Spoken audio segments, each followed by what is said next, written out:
Welcome in to another edition of Sports Den, and man, have we got a bun full of highlights for you tonight to get to. It's playoff season. We got football coming down the stretch, all kinds of stuff. J.W. Cox alongside Bill Hupp. And Bill, it was an exciting weekend of broadcast, so an exciting Monday here to get to break down everything we got to do last week. Yeah, we got highlights aplenty, so let's get to them. Wayzata visited Bengals Stadium on Friday, hoping to end its two-game losing streak and hand Blaine a second straight defeat of its own after they fell to Centennial last Thursday. Bengals marched right down the field on their first drive, but ultimately have to settle for this 27-yard Kendall Stadden field goal. From there, it was all Trojans. Drew Birkeland takes the jet sweep and bounces it outside, muscling his way into the end zone and over the goal line. 6'4" quarterback Ryan Harvey adds to the Trojans' lead in the second, plunging in from 1 yard out. A.J. Call tries to hit Preston Myers on the wheel route, but it's picked off by Zach Boutwell around midfield. Seemingly all the bounces went the Trojans' way on Friday, including a fumble right back to Harvey for another score. Andy Rudney tacked down a 37-yard field goal in the third before Alex Hart turns this A.J. Call misfire into a pick six. No one's catching him as Wayzata increases its lead. Special teams were a bright spot for the Bengals on Friday. Toby Huber fields the kickoff, bursts through a gaping hole, and sprints 97 yards untouched to the house. So the Bengals get a field goal and this kickoff return on the night. But Dante Cockrell Jr. rushes for 131 yards and a touchdown here to cap things off in the fourth quarter. Blaine routed at home by Wayzata, 38-10. And you see the highlights there, as we said, Wayzata pounding on the ground, 191 rushing yards to just 50 for Blaine. And the Trojans got up early and went away with it from there. Preston Myers, 15 rushes and 38 yards to lead the Bengals. A.J. Call with 82 yards, but 2 interceptions on the night. Well, 38 points, that's pretty good. Spring Lake Park Panthers, they came in hungry for some offense against Tartan. Twice this season, they've been held to 7 points in a game, both of those losses. Getting 7 on the board early. Braden Talso slinging it to Mikey Say. Can you see the blue paint? He's into it. 30-yard touchdown pass. Turnover forced by Owen Spencer of the Panthers. Little fumble, ball back to the offense. Still in the first quarter, still looking for points. How about Talso again? This time, Peyton Thompson, 36 yards through this is the Spring Lake Park Panthers. Do not adjust your set. They're throwing the football for 2 scores in the first quarter. Interception by Jackson Smith sets them up again. Why not throw it from the 1? Find the tight end, Eric Vidoy, 21 rip. Going to the second quarter. All right, this looks more like the Panthers running it in. Nate getting Litke with it. Drives his way home. Liked it once at 28-0. How about again? Litke once more time over the right side. 34-0 at the time. Still in the second. More through the air. Talso once again to Say it again, Mikey. 23 yards. Then into the third. Grant Ricker gets into the run game act for the Panthers. We're into the fourth. Still a big lead. And bang, the run for another touchdown. And it's 55-0. Tartan would get 1 on the board. Ethan Kamer finds DeMarco Shelley from 52 yards out to get them on the board and feeling good. 4 touchdowns, though, for Braden Talso to 3 different receivers in this game as they win it 55-7, 203 through the air. I've never seen a Panther team throw for 203, 4 touchdowns. Maybe it's happened, but that's a big-time game. 10 carries, 76 for Litke, 2 touchdowns. Again, different players all over the place scoring. 6 different Panthers scored in that win for Spring Lake Park. Centennial took their show on the road last Friday, traveling to Minnetonka to take on the number 6 Skippers. Turnover problems started early for the third-ranked Cougars. Here they fumble the ball at their own 35-yard line after a big hit from Tonka's Seth Beal. Skippers run Joseph Gendro on the Wildcat, and he hits pay dirt to make it a 2-score game. Later in the quarter, Gendro takes a short pass from Will Martin, does the rest himself, reaching inside the pylon for a 17-0 Skippers lead. Cougars would answer right back. Dalen Cummins finding Chase Granzow down the middle for a 65-yard touchdown strike to get Centennial on the board. But 32 seconds before halftime, it's Martin to Gendro on the out route this time to make it 24-7 Minnetonka at the break. Cougars would see their 4-game winning streak come to an end, 31-7, and you see right there Centennial had to pass the ball 17 times to just 21 runs. That's not the kind of balance they want to see. Minnetonka, a tough team, and they demonstrated it at home, beating Centennial handily. Cougars have a big game coming up on Wednesday at home against Woodbury. Big because this is what the standings look like right now in the Metro North. They're sitting there right on the heels of Maple Grove, who they beat. Minnetonka, who just beat them, sitting at 4-2 for the Cougars, 2-4 for the Bengals. And in the Suburban Blue, Spring Lake Park, 5 wins overall, but just 1-1. Lost that big game to Cooper. They can get one more Suburban Blue victory, taking on Armstrong this week, as these schedules will tell you. Indeed, Blaine visiting Osseo for a Thursday matinee. Centennial, as we said, hosting Woodbury. You can catch that game on North Metro TV. You can also find the game on North Metro TV online. Spring Lake Park hosting Robbinsdale Armstrong in a big one on Wednesday night. Well, it wasn't just football of the American style this week, Bill. It was playoff soccer that we also had on our airwaves. All kinds of playoff soccer matchups. Section 7 3A, that's where we deal. Bengals, Cougars in it. Bengals, girls soccer, taking on Anoka in the first round. 6-3. Bengals, a great season, great score, and Kendall Stadden, some great defense with all kinds of shutouts. Well, what could the Bengals do to get on the board first? How about a nice little feed? Tessa Zachman into Stadden. You find Stadden, you find a goal, and it's 1-0. That would stand up just 10 minutes in.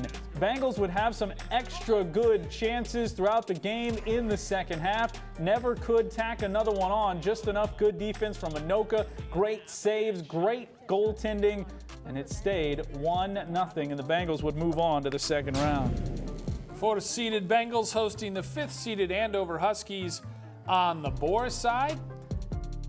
First half, keeper Griffin Dunnigan saves Fidel Bemi's initial shot, diving to his left, but Jack Casasa is there to clean up the rebound for Andover, and the Huskies take the 1-0 lead. Casasa doubles his pleasure early in the second half with a sweet little finish at the near post to make it 2-0 to Andover. Bengals would pull one back. A great pass here as this ball's played down the line. Ethan Waynes beats his man to the end line, pulls it back to make it 2-1. Great team goal for the Bengals. But Blaine doesn't deal with the Huskies' long throw here, and Dunnigan can't keep the looping header out of the net. It's a great goal for Andover to make it 3-1. Ultimately, Andover's Paul Aminga puts the icing on the cake. Great feed, and he runs onto this one, slots it home with the left foot to make it 4-1 Huskies. Tura Dalu takes some of the best free kicks in the state, and he curled in a beauty from distance to give Blaine something to smile about at the end, but it would ultimately not be enough as the Huskies prevail in a high-scoring affair, 4-2. Centennial, the top seed on the girls' side in 7-3A. They'd take on Duluth East, the number 4 seed. We've moved to the semifinal round, second round action at Centennial High School. These Cougars, all they do is show up in section title games. In the second half, we're scoreless, no more. Lauren Ollis from the corner finds Sydney Cubes 9 minutes into the half for the first goal of the night. Sitting at 1-0. Duluth East testing the Cougars again, and it's knocked away. Beautiful defense all throughout this one, pitching the shutout so far. Sarah Strading, great feed from Marissa Frost. Up the middle, finish left foot. Bang, it goes. 7 minutes to go, and it's a 2-0 lead for the first time. Ollis again from the corner. Opposite side, Allie Hamsky knocks it home off the header. It is 3-0 at the time. Final seconds inside the final 50. Brooklyn Bordson in traffic all night. Finds her way to the front of the net and scores. Cougars 4 goals in the second half to move on to the championship game, 4-0 over the Greyhounds. We will have the boys game coming up. So how would the boys do as they hosted Coon Rapids, a Cardinals team that had beaten them earlier in the season? So a big game, 2 versus 3 seed. Cal Babish dapping up his teammates. And it's Isaac Verkey who comes into play early. He makes the comfortable save on that free kick. A little more than 10 minutes in, Aiden Dockendorf plays a nice 1-2 with Haroon Bula. Takes a touch as he gets the pass back here and absolutely leathers it past Cardinals goalie Jack Rising. It was almost 2-0, but Rising pushes aside and Alvaro Galopa shot onto the post. He'd make another fine stop here in the second half as Dominic Trejo runs onto this one, cuts in on his left, and forces Rising to make the fine stop. Centennial, though, would avenge this early season loss to Coon Rapids at home, 1-0. They visit top seed Duluth East tomorrow night. Bengals, by virtue of their first round win, get to go take on Andover on the road, number 2 versus number 3. Matchups all going by the seeding so far. When you face Andover, you've got to face the Jorgensens, Cedar and Schuyler. Cedar finds Schuyler. Jorgensen, reverse that. Schuyler finds Cedar Jorgensen, who knocks it home for the 1-0 lead. That was all they would need. Andover plays some solid defense as well. We'll have those two teams squaring off, Centennial and Andover. Second half goal, third of the postseason from Brenna Hudson. Puts a capper on this one in the second. And it's a 2-0 win for Andover, the number 2 seed at home. Bengals would keep that pressure on, as we've seen the Bengals do all season long, but just could not get enough going offensively at Andover and lose it 2-0. Championship set on the girls' side, Andover and Centennial. Panthers visiting the 3rd seed Park Center in Section 5 play, hoping to pull the upset, trailing 2-0 in the second half. Abdul Akinola would convert a penalty to pull the Panthers within 1. Just trust us. But a fantastic save made on this last gasp opportunity, cutting out the cross. And alas, Spring Lake Park's season gets shipwrecked by the Pirates, 2-1. So in postseason, we stand here in 5-3A, boys, with the setup as Mounds View and Park Center. Mounds View pulled the big upset over Maple Grove. Park Center beating Spring Lake Park after they beat Roseville. Spring Lake Park had upset Champlain Park. So that's a 4-3 matchup in 5-3A for the title there. And in 7-3A, Duluth East, the top seed, 16-1 on the season. They cruised past Andover. They'll face Centennial as the Cougars have to travel north to take on the Greyhounds in what should be a dandy matchup. All the seeds basically holding in this one. Tuesday action for these Maple Grove and Mounds View, the 1 and 2 seeds in girls soccer 5-3A. Maple Grove rolling past Irondale and Roseville. Spring Lake Park lost to Roseville in that first round. Mounds View getting past Champlain Park after dominating Park Center. That sets up your title tilt. And on the girls' side, Centennial and Andover will have it for you on North Metro TV tomorrow night. All the seeds holding, Centennial cruising past Duluth East in the semis. And as you saw, the Bengals falling to Andover. So it's Centennial and Andover. Cougars beating the Huskies earlier this year, 5-1. We'll see what happens in the rematch tomorrow night, which again we'll have for you on North Metro TV. Volleyball coming down the stretch. Here's your standings with Blaine and Spring Lake Park. Still one more game to come. Centennial will finish up the regular year with 14 wins, 23-4-1 for Blaine, 8-14 for Spring Lake Park. And in tennis, the Section 4 AA individual singles tournament, Lynn Nugent defeating a couple before losing in the third round to Mari Meager. And Katrina Siskova advancing into the finals via a semifinal win over Annika Munson. Girls 4AA tennis doubles tournament. Spring Lake Park got a first round win. Nordine and Hinkle getting the victory before they fall in round number 2. Centennial's Helvig and Kastner losing to a squad from Stillwater. First round win for Jarpe and Gaudreau in round number 1 in 4-2A doubles. They would fall to that Stillwater crew again, another Stillwater crew in round number 2. And meanwhile, Molly Garber gets into the second round courtesy of a bye. She gets all the way to the semis of the 7AA singles tournament before falling to the top seed Ava Nelson, 6-2, 6-2. And Grace Troy, meanwhile, loses to Paige Johnson in the second round. So a couple Eastridge Raptors taking down Blaine Bengals in the Section 7AA singles tournament. In 7AA doubles, Blaine, Halseth, and Pratt got a bye. They would lose in that second round to a squad from Elk River. Also a bye for Miller and Scheibe, a good crew throughout the year. Forest Lake gets them 6-2, 6-3 in the second round to wrap up the tennis section play. Well, Dalen Cummings and the Centennial Cougars have been a team to be reckoned with on the football field this year, Bill. And we first saw Dalen Cummings and some of his teammates in youth football. Tiny football, as some people around here like to call it. And we had tiny football championships again here on Sunday. Let's get to that. Second grade through sixth grade. Let's roll it on through, starting with second grade. This is the Panthers and the Vikings, Spring Lake Park and Blaine. Jens Heaty off right edge, and he fast. Down the right side, inside the pylon, he scores. Equal opportunity, Isaac Thomas. He gets the carry. He'll go right side. He's elusive, let's say, and then fast. Turns on the Jets down the right sideline. He would score to keep it tight. This is a one-point final.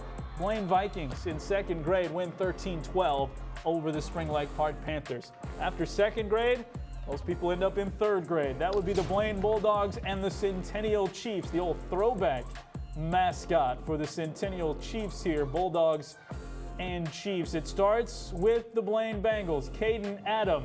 Now you fake one way, you come near side to Adam, and bang. He's first man down the field, right down the seam, out of an ankle tackle, and he'll score.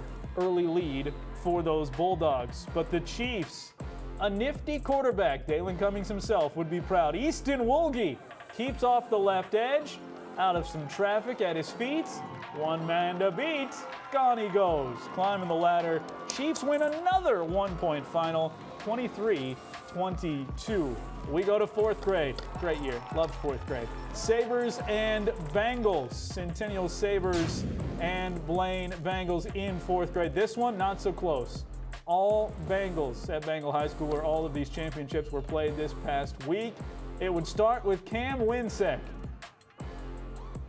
I skipped fourth grade. That's fifth grade. Hang on to Cam Winsek's name. That's Cade Grant from John Latecki for the passing touchdown, and then it was on the ground. Blaze Buxa, it's in the name, Blaze, finds his way into the end zone. And then, get used to it, number 3 in blue. Buxa again. The buck doesn't stop anywhere, and he blazes his way into the end zone for another score, 23-0. Those Bengals of the fourth grade variety get the victory. Salute the folks in the stands, and they're rolling. Fifth grade now. It's going to be Cam Winsek, Bill. I already told people that. Cam Winsek is going to do the first thing in this game for the Blaine Gladiators, Centennial Warriors, and that's Winsek. Direct snap. Talk about speed. Whoop, elusive. Shout out Jeff Dinsmore with the whoop again to get into the end zone on the right side and get the first score on the game for the Bengals. But the Warriors, a tough team to deal with. How about Angel Young? Long way to go to get to the edge. Does he have enough left in the tank? Yes, he does. Look at that striding young man in red. He will score. Touchdown, Gladiators. Gladiators on the board. How about they go through the air? Braden Hartman is the QB for the Gladiators. Drops back, finds the little wheel-routing Evan Groh. And there he goes. One cut, back to the sideline. Gone. I love the end of this. Pure effort. All the way. Steaming to the end zone. Finds it. And man, is he tired. He just needs a break. I'm going to take my break right here on the SN Bengals, but I got the score. The Warriors get the win. 34-14. One more left. Sixth grade. Biggest kids on the day. Renegades and Bengals. Renegades of Centennial. They're going to run it. They're going to run it. They're going to try to throw it. But first, it's going to be the Bengals running it. Steven Axelrod, left side, virtually untouched. and there he goes into the end zone. And the Bengals would also use a little defense. We've seen rushing touchdowns. We've seen receiving touchdowns. How about a pick six thrown into space, and Connor capping this one off with the pick. 19-0. Those Bengals get the win over the Renegades, and that caps a beautiful day of tiny football at Bengal Stadium. So those Centennial and Blaine kids come by their rivalries, honestly. That's right. Been playing years in the making. Things get choppy. By the way, if you want to catch anything of what happened on Sunday, NorthMetroTV.com, those games have now been added. You can order a Blu-ray copy, and you can see all of that happening. The stylings of Connor capping, Angel Young, Cam Winsek. It's the name I said the most of anybody there as well. Those games were added today, so go to NorthMetroTV.com and get your copy. Christmas coming up. So there you go. Makes a great Christmas Makes gift. a wonderful Christmas Highlight gift. videos of your kid. Absolutely. Whole games too. Yeah. Sit around Christmas morning and watch what Cam Winsek did this past Sunday. All right, NorthMetroTV.com, also the spot for our upcoming coverage. It's another busy week. Bill, what do we got? Well, we have Andover at Centennial tomorrow, like we said. Big day of football on Wednesday. Woodbury and Centennial in a big one. Armstrong visiting Spring Lake Park. Blaine hosting Osseo in a Thursday matinee, and then playoff time, football and volleyball next week. But visit northmetro.com for our full coverage schedule. And again, you can find all the games live on Comcast Channel 859 and, of course, on our YouTube channel. Looking forward to that soccer matchup tomorrow. Playoff games, we'll have that one for you after the fact, but we'll be there and we'll act like it's live. We might even give you score updates from other places, even though you'll know those by the time they're done. Follow us on social media as well, get some highlights and all that as well. It's going to be a fun week, Bill. Yeah, it's playoff time, and for all the fall sports, and our teams are primed for a deep run. So we'll have it for you on the next episode of Sports Den. Until then, he's JW. I'm Bill. Good night.